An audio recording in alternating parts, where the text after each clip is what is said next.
naman sa araw-araw na palibreng pa-feng shui sa atin ni Master Hans Kua. Panoorin natin yan dito lang sa Ang sabi! Rise and shine! Mga ka-RSP, narito na muli ang gabay, patnubay, paalala at prediksyon ni Master Hans Kua ngayong araw ng Huwebes, August 31, 2023.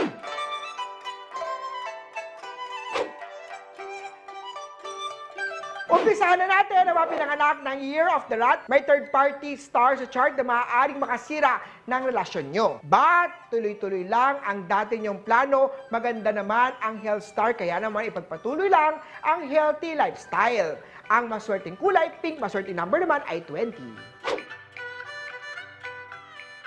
Ang susunod naman sa mga pinanganak ng Year of the Ox, may good star pagdating naman sa good news. Mababalitaan mo na may sagot na sa pangarap mo. Hayaan mo na si sweetheart paminsan-minsan na magkaroon ng diskarte sa buhay dahil siya ay magtatagumpay.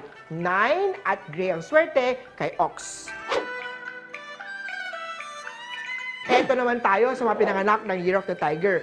Iwasan natin ang hurtful word star, pagbibitiw na masakit na salita. Sa love life naman tayo, huwag magpa-impluensya sa negative thinker. Magsuot ng black onyx para maiwasan natin ang negative energy. Magsuot naman tayo ng something brown dahil yan ang lucky color mo. 2 ang maswerteng number.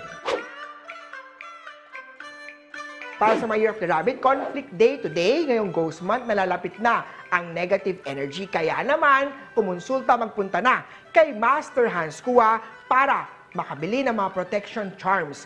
Orange ang lucky color, 8 naman ang maswerte kay Year of the Rabbit. Huwag magpatalo sa kalungkutan, mga Year of the Dragon, kaya naman gumawa ng paraan para libangin ang sarili. Sa money aspect naman, nalalapit na ang Christmas! Merry Christmas! Ihanda na ang regalo mula sa puso para sa mga kamag-anak. Pink at 11 ang swerte sa chart.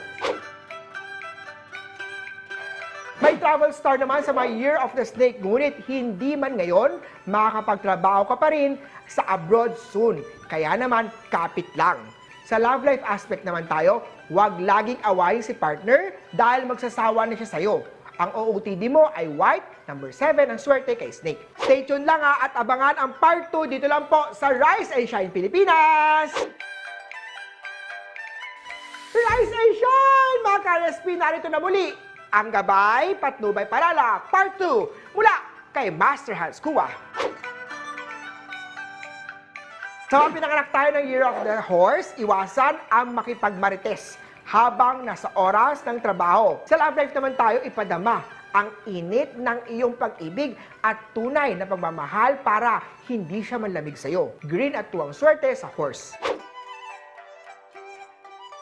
Tapat na pagmamahal kay partner ang nasa chart ng mga Year of the Goat.